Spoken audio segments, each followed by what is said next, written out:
Hello students, welcome you all in my YouTube channel DPS Tutorial Classes. This is Divya and you are at the right place if you want to know about the science of class 8. If you like this video then please hit the bell icon and subscribe to my YouTube channel. Class 8 में science में हम लोग जो chapter study कर रहे थे that was friction और last की क्लासेस में हमने फ्रिक्शन के बारे में जाना और कितने टाइप्स ऑफ फ्रिक्शन होते हैं उनके बारे में हमने स्टडी किया था। एक बार वापस से रिकॉल करा देते हैं कि बेसिकली जो अपोजिट फोर्स होता है, जो एक तरह से कह सकते हैं अपोजिशन फोर्स होता है, जब बॉडी किसी भी डायरेक्शन में मूव करती है तो उसके अक्रॉस में एक अपोजिशन फोर्स जो एक्ट करता है वही हमारा फ्रिक्शन होता है। इसके हमने बेसिकली 3 टाइप्स ऑफ फ्रिक्शन पढ़े थे। आज हम चैप्टर इसी के आगे कंटिन्यू करते हैं। तो आज का जो हमारा टॉपिक है that is the factors affecting friction. Basically कौन कौन से फैक्टर्स ऐसे होते हैं जो कि फ्रिक्शन को इफेक्ट करते हैं। तो चलिए स्टार्ट करते हैं। Since friction is a contact force it depends on the properties of the surface in contact. जैसा कि मैंने आपको लास्ट की क्लासेस में भी बताया था, जो लास्ट के चैप्टर्स हमने स्टडी किए थे उसमें जो फोर्स वाला चैप्टर था उस पर हमने कॉन्टैक्ट फोर्स और नॉन कॉन्टैक्ट फोर्स के बारे में स्टडी किया था। तो बेसिकली कॉन्टैक्ट फोर्स वो फोर्सेस होते हैं जिसमें जो दो बॉडीज होती हैं वो आपस में एक दूसरे के कॉन्टैक्ट में होती हैं, टच में होती हैं। तो जैसा कि हमने पढ़ा है कि फ्रिक्शन जो हमारा होता है वो हमारा कैसा फोर्स होता है, कॉन्टैक्ट फोर्स होता है। कॉन्टैक्ट फोर्स मीन्स ये इस दूसरे सरफेस से कॉन्टैक्ट में रहता है, टच में रहता है। और जब टच में रहता है तो ऑब्वियस सी बात है कि उस सरफेस पे भी डिपेंड करेगा कि फ्रिक्शन हमारा कैसा है। तो सबसे पहला जो फैक्टर है that is the type of surface.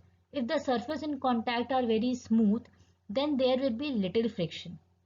अगर कोई भी बॉडी है, अगर वो दूसरे सरफेस से जिससे कांटेक्ट में है वो सरफेस कैसा है, स्मूथ है, तो ऑब्वियस सी बात है अगर हमें किसी स्मूथ सरफेस पे मूव कराना है कोई भी ऑब्जेक्ट तो वो इजीली मूव कर जाएगी। इजीली मूव कर जाएगी मतलब क्या है कि जो स्मूथ सरफेस होता है उस पर जो फ्रिक्शनल फोर्स लगता है वो कम होता है in comparison to the rough surface. अगर सपोज जैसे कि मैंने अपने एग्जाम्पल में शो किया, ये स्मूथ सरफेस है, ये रफ सरफेस है। अगर हम कोई भी बॉडी को पुश करेंगे स्मूथ सरफेस पे तो ऑब्वियस सी बात है हमें कम फोर्स अप्लाई करना पड़ेगा। क्यों? क्योंकि जो अपोजिट डायरेक्शन से फ्रिक्शनल फोर्स एक्ट कर रहा है वो हमारा कैसा होता है, कम होता है। तो हमें उसको अपोज करने के लिए ज्यादा मेहनत नहीं करनी पड़ेगी। और अगर हम इसका मतलब एक तरह से ले लेते हैं रफ सरफेस, तो रफ सरफेस पे अगर हम किसी भी चीज को मूव करेंगे तो हमें बहुत ज्यादा उसमें मेहनत करनी पड़ेगी, बहुत ज्यादा फोर्स अप्लाई करना पड़ेगा। और जब ज्यादा फोर्स अप्लाई करना पड़ रहा है मतलब क्या है कि जो अपोजिट फोर्स एक्ट कर रहा है वो ज्यादा है, तभी तो हमें उसे ओवरकम करने के लिए ज्यादा फोर्स अप्लाई करना पड़ेगा। तो ये हमारे टाइप ऑफ सरफेस पे बहुत ज्यादा इफेक्ट करता है। एग्जाम्पल इसमें देख लीजिए, the marble road on the glass surface will move much faster than the one wooden or concrete surface। ये हमारा एग्जाम्पल हो गया। सेकेंड हमारा है surface area of the object. अगर सरफेस एरिया हमारा ज्यादा है तो ऑब्वियस ही बात है हमें ज्यादा फ्रिक्शन अप्लाई होगा अपोजिट डायरेक्शन से। और अगर सरफेस एरिया हमारा कम है तो अपोजिट डायरेक्शन से जो फ्रिक्शनल फोर्स अप्लाई हो रहा है वो कैसा होगा, कम होगा। The circular object will produce rolling friction which is much less than the friction produced by the rectangular or flat surface object. वही इसमें बताया कि कोई अगर रोलिंग ऑब्जेक्ट होगा तो वो उसका जो फ्रिक्शनल फोर्स लगेगा वो कम लगेगा, लेस होगा, ठीक, क्योंकि लेस सरफेस एरिया कांटेक्ट में है।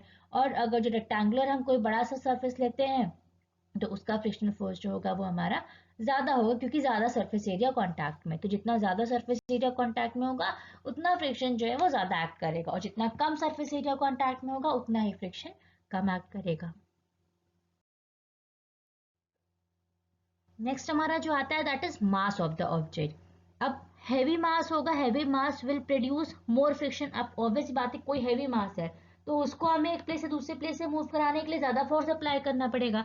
ज्यादा फोर्स अप्लाई करने का मतलब क्या है, जो अपोजिट डायरेक्शन से फ्रिक्शनल फोर्स एक्ट कर रहा है वो ज्यादा है। और अगर हल्का ऑब्जेक्ट होगा तो हमें कम फोर्स अप्लाई करना पड़ेगा। वही चीज है इसमें, a heavier object will produce more friction than the lighter object of the same surface area. It is more difficult to move a filled box than an empty one.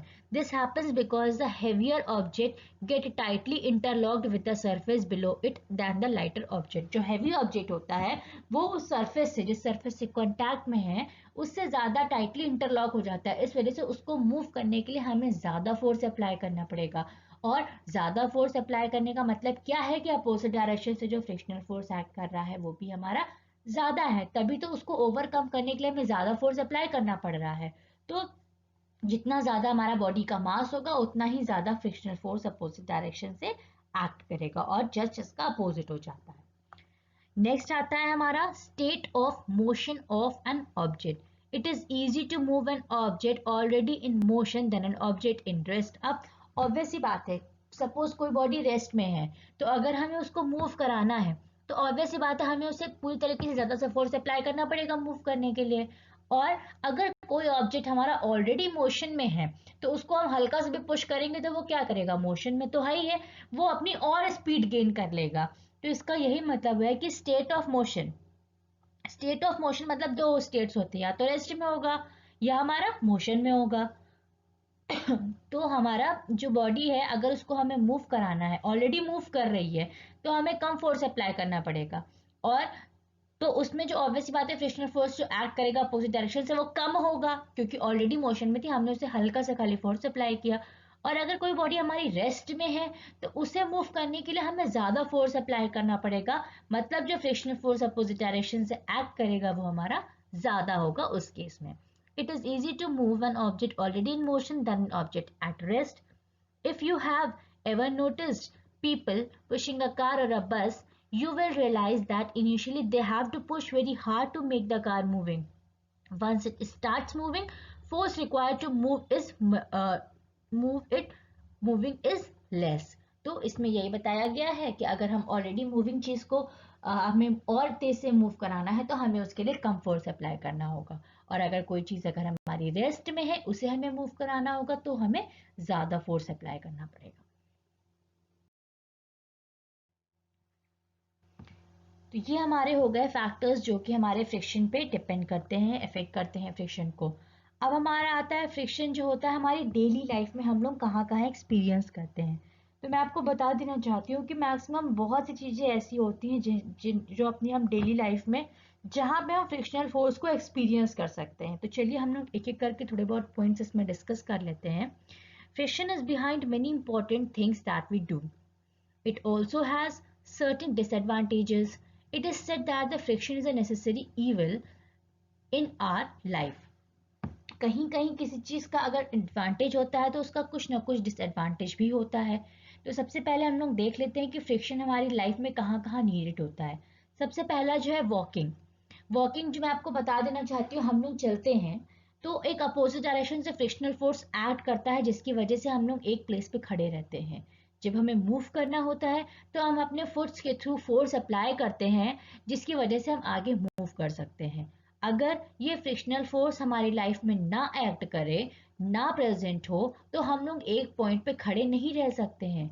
क्यों? क्योंकि हमारी body का अपना मास होता है, कुछ फोर्स अप्लाई होगा और हम आगे स्लिप कर जाएंगे. ये फ्रिक्शनल फोर्स ही होता है जो कि हमारे फीट्स को अर्थ सरफेस से लॉक्ड रखता है जिसकी वजह से हम एक पोजीशन पे खड़े हो सकते हैं. तो देख लेते हैं इसमें क्या है. Walking. Walking is the basic necessity in our life. Friction help us to walk. When we walk, our foot or shoes get interlocked with the ground and generate friction. This prevent us from friction. Sorry, this prevent us from slipping. Now we can guess why walking is in ice or oil is difficult. अगर हम oil ice में या oil पे move करते हैं तो आप लोगों ने देखा होगा कि अगर ऑयल कहीं पड़ा हो तो हमारा पैर एकदम से स्लिप कर जाता है और हम आगे फॉल डाउन कर जाते हैं. तो फ्रिक्शन का जो बेसिक काम होता है वो बॉडी को इंटरलॉक रखता है और हमें एक पोजीशन पे स्टैंड रखने के लिए हेल्प करता है और हम आगे भी इजीली उसी की वजह से मूव कर सकते हैं. अगर ये चीज़ एब्सेंट रहे तो ऑब्वियसली बात है हम ना स्टैंड कर पाएंगे और ना ही प्रॉपरली वॉक कर पाएंगे. और why does a person slips on a banana peel? This is because there are smooth surface and our feet are not able to lock with them. As a result, as we step up on the surface, our foot move forward, making us fall. तो ये हमारा हो गया, walking के लिए friction बहुत ही ज़्यादा हमारा एसेंशियल होता है। इसी तरह नेक्स्ट हमारा आता है मूविंग व्हीकल्स। तो जो व्हीकल्स मूव करते हैं, जो उसके टायर्स होते हैं, आपने टायर्स में देखा होगा, जैसे हम लोग भी जनरली मूव करते हैं, तो जो हम शूज़ पहनते हैं, उस शूज़ में पीछे जो होता है वो डिज़ाइन बनी होती है, जिगजैग टाइप की ग्रिप्स जिसको हम कह सकते हैं। इसी तरीके से हमारे टायर्स में भी प्रेजेंट होती है, जिसकी वजह से ये हमारा प्लेन अगर हो तो वो इतना ज़्यादा इंटरलॉकिंग ग्राउंड सरफेस से नहीं बना पाएगा, पर जो उसका स्ट्रक्चर बनाया जाता है वो इस चीज़ को माइंड पॉइंट में रख के बनाया जाता है कि जो हमारे टायर्स होते हैं वो इजीली ग्राउंड सरफेस से अपने आप को इंटरलॉक कर सके, जिसकी वजह से वो इजीली रोड पे मूव कर सके। तो मूविंग व्हीकल है, देख लेते हैं। Friction is generated between the tyres और the wheels and the road surface. This helps to control the vehicle. If there were no friction, the vehicles would move too fast and go out of control. For this reason, there are grooves on the surface of the tyres. इसी वजह से surface of the tyres पे groove होते हैं, जिसकी वजह से वो ग्राउंड सरफेस से इजीली इंटरलॉकिंग कर सके और इजीली उस पे ग्राउंड पे मूव कर सके। नेक्स्ट हमारा होता है राइट करने के लिए। हम जो लिखते हैं उसमें भी एक फ्रिक्शनल फोर्स अपोजिट डायरेक्शन से एक्ट करता है। अगर वो एक्ट ना करे तो हम कुछ भी लिखे तो वो हमारी पेंसिल जो है वो स्लिप कर जाए और हम कोई भी चीज प्रॉपरली राइट ना कर सकें। We are able to write because of the friction between the paper and the tip of the pen or pencil. Due to this friction, the inks get transferred on the grooves of the paper. इसके बाद हमारा next है to light fire. Man discovered fire by rubbing stones together. How did this happen? When the two objects slide past each other, they have to overcome friction. In this process, heat is produced. In fact, friction also produces heat. अब यहाँ से एक बहुत नया concept हमारा एक निकल के आता है कि अभी तक तो हमने फ्रिक्शन का जो यूज होता है उसके बारे में पढ़ा। अब फायर को लाइट करने के लिए भी फ्रिक्शनल फोर्स एक्ट करता है। हम लोगों ने ये चीज पढ़ी है, एंशिएंट टाइम में जो पीपल्स थे उन्होंने दो स्टोन्स को आपस में रब किया था, जिसकी वजह से फायर जनरेट हुई थी। फायर जनरेट हो रही, इसका मतलब क्या है, हीट एनर्जी प्रोड्यूस हो रही है। अब जब फायर्स को आपस में रब कर रहे हैं, मतलब क्या है कि हम उसको उसके एक तरह से नेचर के मतलब अगेंस्ट रब करते हैं ना। जब अगेंस्ट कर रब करते हैं तो एक दूसरे के अगेंस्ट, मतलब एक डायरेक्शन में होता है, दूसरा दूसरे डायरेक्शन में होता है, इस तरीके से रब करते हैं, जिसकी वजह से वहां पे भी एक तरह से फ्रिक्शनल फोर्स ऐड कर रहा है ना। एक स्टोन को दूसरे स्टोन के अगेंस्ट अगर हम रब कर रहे हैं तो वहां पे भी हमारा फ्रिक्शन ऐड कर रहा है। उस फ्रिक्शन को ओवरकम करते हुए हम उसको आगे पीछे मूव करते हैं, जिसकी वजह से क्या होता है, हमारा हीट एनर्जी जनरेट होती है। तो यहाँ से ये चीज भी नहीं निकल के आती है कि जो हमारा फ्रिक्शन होता है वो एक तरह से हीट एनर्जी भी प्रोड्यूस करता है। जो दो सरफेस आपस में कांटेक्ट में होते हैं और जब वो आपस में एक दूसरे को स्लाइड करते हैं तो वहां पे कुछ ना कुछ small amount of heat energy भी प्रोड्यूस होती है। तो यहाँ पे फायर को लाइट करने के लिए भी ये बहुत इंपॉर्टेंट रोल प्ले करता है। When the stone was rubbed with the force, a lot of heat was produced, giving rise to the spark. This led to the discovery of fire. ये आपने पढ़ ही रखा है। Even today, fire is also produced by friction. A matchstick, अब आज की days में भी इसी के थ्रू, इसी मेथड के थ्रू ही हमारी फायर प्रोड्यूस होती है। आपने मैच स्टिक देखा होगा, तो मैच स्टिक के जो बॉक्स होता है उसमें कुछ केमिकल लगा होता है, जिससे हम मैच स्टिक के थ्रू रब करते हैं आपस में, तभी जाके हमारी लाइट प्रोड्यूस होती है। A matchstick is made up of a chemical substance with rough surface. The side of the matchbox also has a rough surface. When the head of the matchstick is rubbed with this surface, the chemical lights up due to the heat produced by the friction. वही same concept जो हमारा ancient time में use हुआ था, इसी के through आज भी हम फायर को मतलब फायर जनरेट करते हैं, बट वो जो मैच स्टिक है उसके थ्रू हम लोग करते हैं। आपस में दोनों सरफेस मैच स्टिक बॉक्स को और जो मैच स्टिक का टॉप होता है उसको आपस में रब करते हैं, जिसकी वजह से फायर प्रोड्यूस होती है। नेक्स्ट हमारा है to make furnitures. Friction helps a carpenter to cut the wood with the saw और a hammer nail into the wood. Without friction, the nail would not hold tightly. जो furnitures वगैरह बनाने के लिए, इसके लिए भी हमारा फ्रिक्शन बेसिकली हमारी लाइफ के मैक्सिमम चीज़ों पे एक्ट करता है। हर चीज़ पे फ्रिक्शन एक्ट करता है। ये हमारे बेसिकली कुछ एग्जांपल्स हो गए जो कि हमने डिस्कस किए हैं।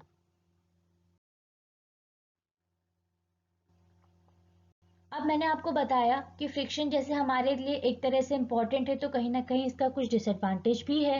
अब कुछ जगह ऐसी होती हैं जहाँ पे हमें फ्रिक्शन की रिक्वायरमेंट नहीं होती है पर फिर भी फ्रिक्शन एक्ट करता है। अब जैसे यहाँ आता है wearing out of the object. Wearing out of the object का मतलब ये हुआ कि ऑब्जेक्ट को एक तरह से जब दो सरफेस आपस में कांटेक्ट में आते हैं, आपस में एक दूसरे से रब होते हैं, तो वो कुछ टाइम के बाद एक तरह से हम लोग कहते हैं जैसे स्लीपर्स वगैरह हो गए, शूज वगैरह हो गए, टायर्स वगैरह हो गए, जब ये बहुत लॉन्ग ड्यूरेशन तक यूज होते रहते हैं तो आप लोगों ने देखा होगा कि पहले जो शूज वगैरह होते हैं, स्लीपर्स वगैरह होती हैं, इन सब में हमारे ग्रूव्स बने होते हैं, टायर्स वगैरह होते हैं, ग्रूव्स बने होते हैं जब न्यू होते हैं। जब ये बहुत टाइम तक यूज होते रहते हैं और ओल्ड हो जाते हैं तो आप लोगों ने देखा होगा कि ये इतना घिस जाते हैं कि बिल्कुल ये बिल्कुल स्मूथ सरफेस बन जाती है। तो जो इस ये कैसे घिसते हैं, ग्राउंड सरफेस से कांटेक्ट में आते हैं और जिसके बाद वो आपस में एक दूसरे से रब करते हैं अपोजिट डायरेक्शंस में, जिसकी वजह से वो घिस जाते हैं तो वो स्मूथ सरफेस हो जाते हैं। तो यहाँ पे जो फ्रिक्शन एक्ट कर रहा है, जो भी कुछ हो रहा है ये फ्रिक्शन की वजह से हो रहा है। अब यहाँ पे जो फ्रिक्शन एक्ट करता है ये हमारे लिए एक तरह से हार्मफुल होता है। क्यों? क्योंकि जब बहुत लॉन्ग ड्यूरेशन तक हम स्लीपर्स वगैरह यूज करते हैं वो घिस जाती हैं, तो हमें स्लिप होने का डर रहता है। स्लिप होने का डर कहीं ना कहीं वो इनडायरेक्टली हमें ही हार्म प्रोवाइड करता है। तो ऐसी जगह पे हमारा फ्रिक्शन जो होता है वो रिक्वायर नहीं होता है। तो देख लेते हैं इसमें, friction also produces heat. It also involves constant rubbing of the surface which damages the surface. Some disadvantages of friction are as follows. सबसे पहला जो हमारा है वो है हमारा wearing out of the object. As said above, when the two surfaces are continuously rubbing each other, there is a wearing out of the surface. ठीक, मैंने आपको बताया ही अभी। For example, our shoes and sandals wear out after using them for some times. The soles of the shoes become thin due to the constant contact with the floor. Similarly, the tires of the vehicles wear out due to the constant contact with the road. The ridges of the tires keep wearing out and need to be replaced periodically. Parts of the machine also wear out when they constantly move against each other. Friction produces heat which can accelerate the wearing out of the machine. This also results in the energy wasted and reduced efficiency of the machines. तो ये हमारे कुछ जगह हैं जहाँ पे मैंने आपको अभी बताया कि किस तरीके से wearing out of the object होता है और टाइम टू टाइम हमें इन्हें रिप्लेस भी करना चाहिए। क्योंकि जब ये आप घिस जाते हैं तो इसके कहीं ना कहीं हमको मतलब एक तरह से बैड इम्पैक्ट भी प्रोवाइड कर सकते हैं, हमारे लिए ही हार्मफुल हो सकते हैं, इसलिए इन्हें टाइम टू टाइम हमें चेंज करते रहना चाहिए। तो ये हमारा एक डिसएडवांटेज हो गया फ्रिक्शन का। अब हम लोग फ्रिक्शन को कैसे रिड्यूस कर सकते हैं, जो फ्रिक्शन फोर्स होता है उसको हम लोग रिड्यूस कैसे कर सकते हैं। To increase the efficiency of the machine friction has to be reduce. अब इसे मशीन्स वगैरह में होती है। अब मशीन जैसे हम लोग तो मूव कर रहे हैं, चलो ठीक है, जो मशीन्स है उनको मूव कराने के लिए मशीन्स में भी तो अपोजिट डायरेक्शन से फ्रिक्शनल फोर्स एक्ट करता है, तभी तो हम उसमें ज्यादा फोर्स लगाते हैं तब वो मशीन आगे की तरफ मूव करती है।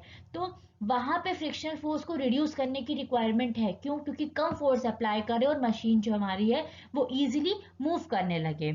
इसलिए क्या करते हैं, जैसे सपोज आप अपना घर का गेट ले लीजिए, घर का गेट का जो हैंडल होता है कभी कभी बहुत देखिए टाइट हो जाता है। जब टाइट हो जाता है तो हम लोग क्या करते हैं, उसमें ग्रीस लगा देते हैं, लुब्रिकेंट लगा देते हैं।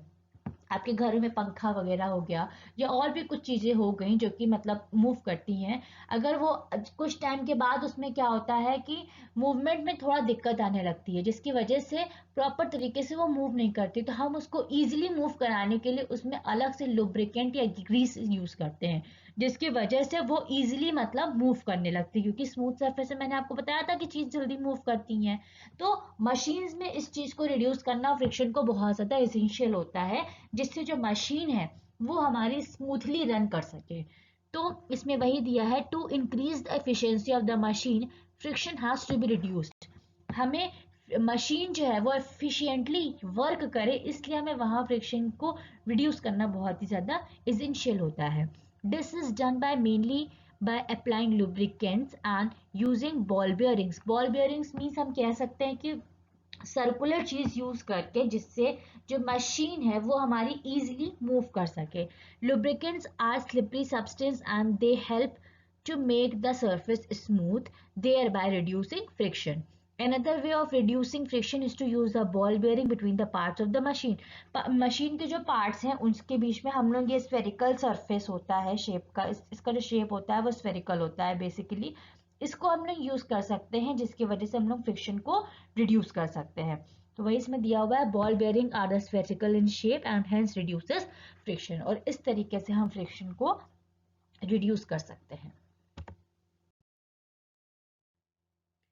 तो फिलहाल आज के लिए इतना ही था. होप सो जो भी आपको आज की क्लास में डिस्कस किया गया है वो अच्छे से क्लियर हो गया होगा. इन केस अगर आपको कोई भी डाउट्स होता है तो you are free to ask me. And thank you for watching this video and keep supporting.